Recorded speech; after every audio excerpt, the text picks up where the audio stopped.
class, this is Dr. Heather Austin Robillard again, and this lecture video is going to be over some of the alternative approaches when it comes to treating eating disorders. These are separate from the ones that we've already discussed, like individual therapy, family therapy, group therapy, or inpatient treatment. Some of these approaches can be used in combination to those treatments we've already discussed, and some of them can be used on their own.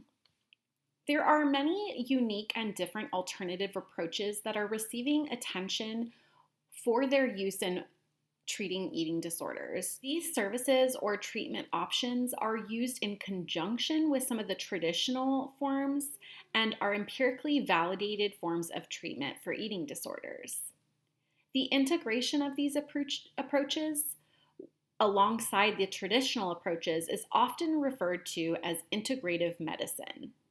What is integrative medicine? It is a holistic approach to treatment that focuses on treating the entire person as a whole, their mind, body, and spirit. It stresses the importance of treating the person and not just the disease. Some of these treatment or alternative approaches may be considered unconventional, but there is still a focus on evidence-based practice.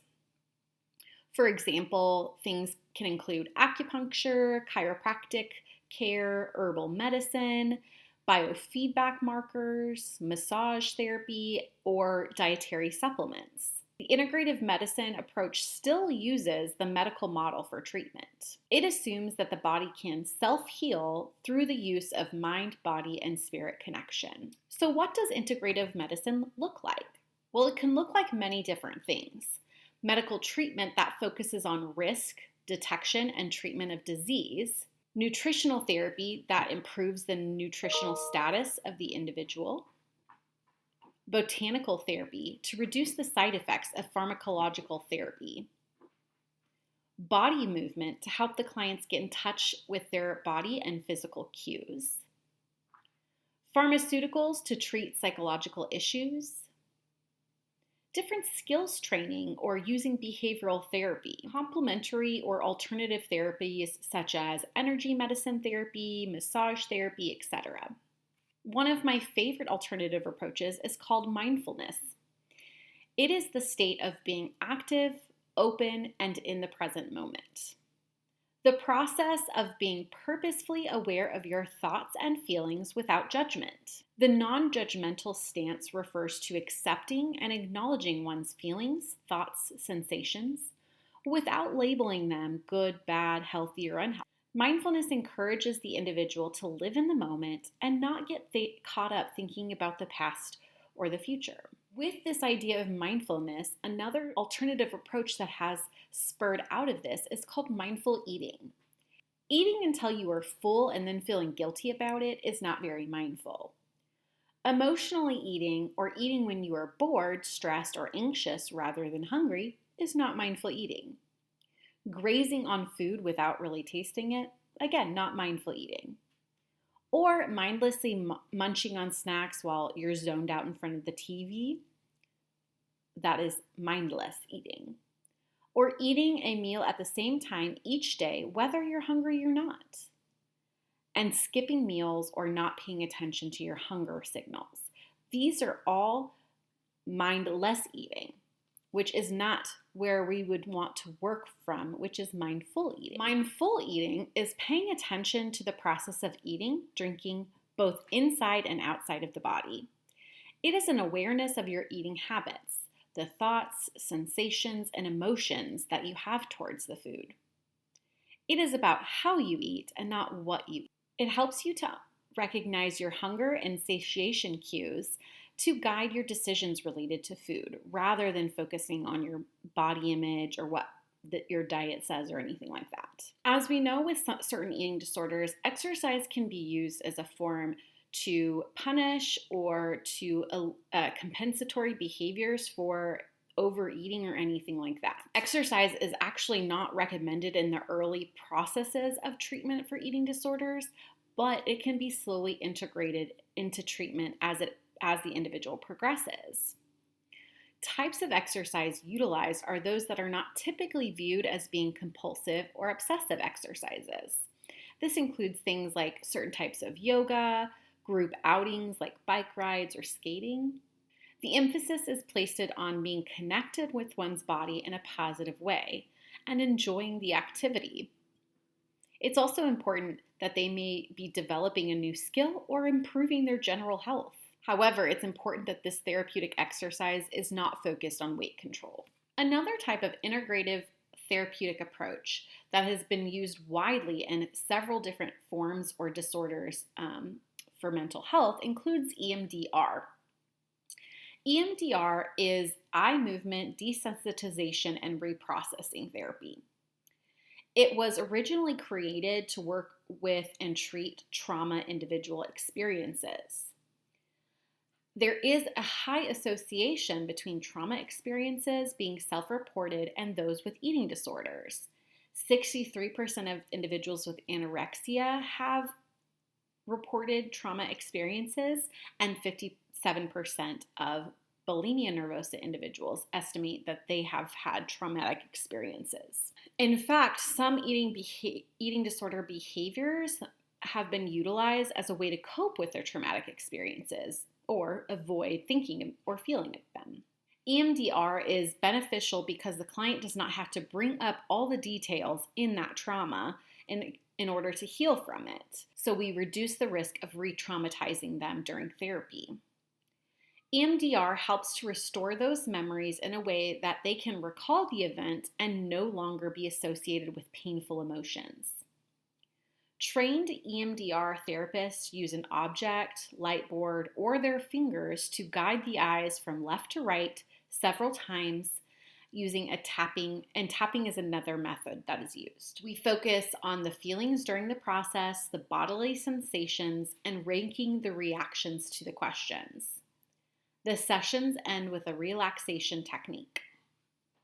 Another form of therapy is animal-assisted therapy. This is an integration of animals or even pets present in the therapy during the practice of traditional psychotherapy. The first documented implementation of animals in mental health treatment was in the late 1700s. Researchers have explored the effectiveness of animal-assisted therapy and have found positive results for psychological and physical symptoms in diverse populations. Some of the goals for animal-assisted psychosocial treatment includes improving social skills, brightening mood and affect, providing pleasure and affection, the improvement of memory and recall, addressing grief and loss. It improves self-esteem and self-worth, improving reality orientation and cooperation. It improves concentration and attention.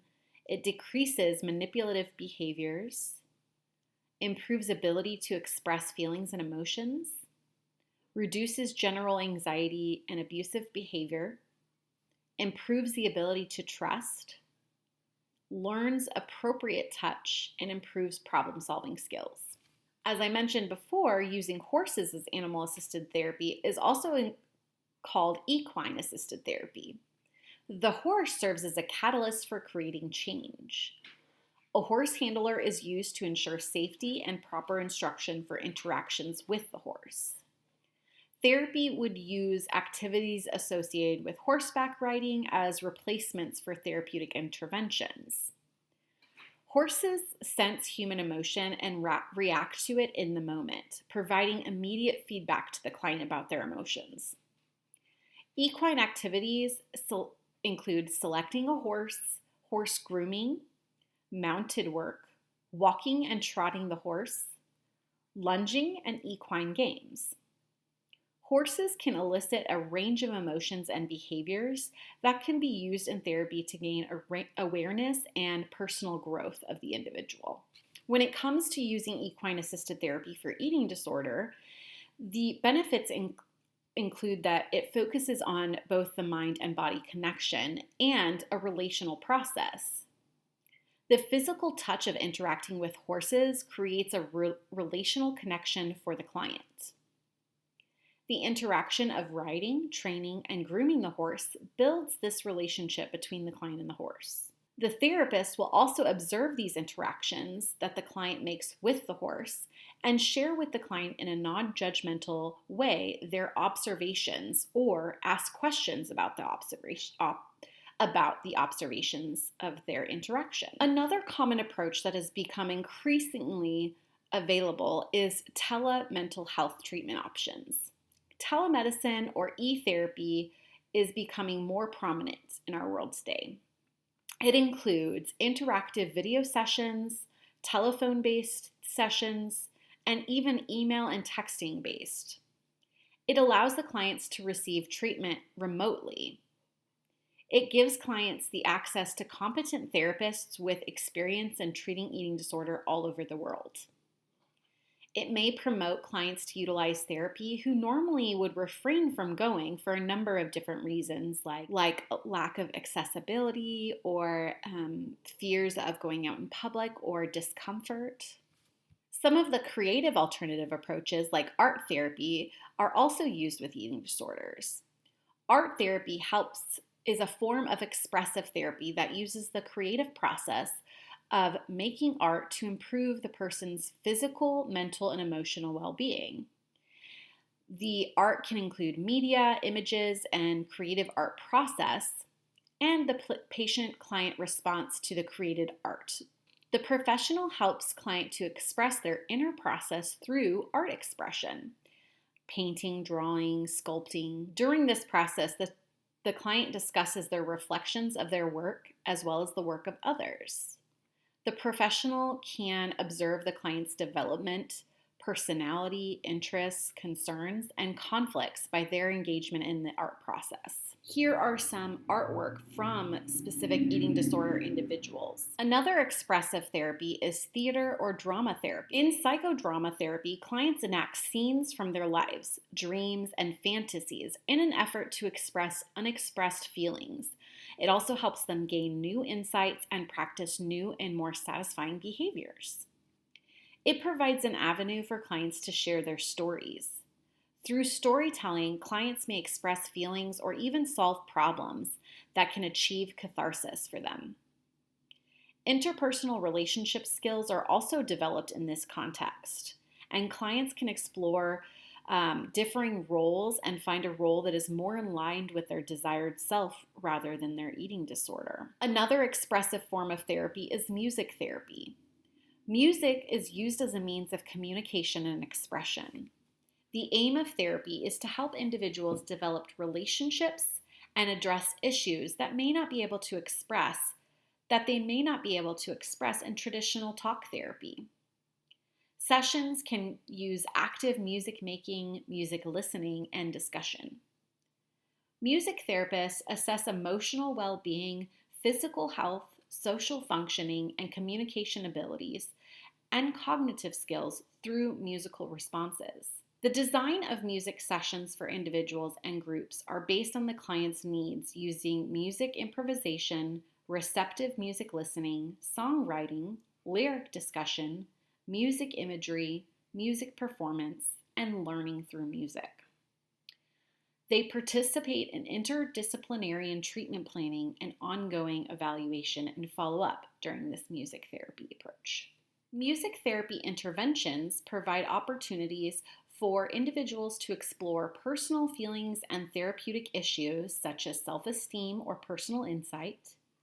It helps them make positive changes in their mood and emotional states, have a sense of control over their life through successful experiences, enhances awareness of self and environment, expresses oneself verbally and non-verbally, develop coping and relaxation skills, support healthy feelings and thoughts that improve reality testing and problem-solving skills.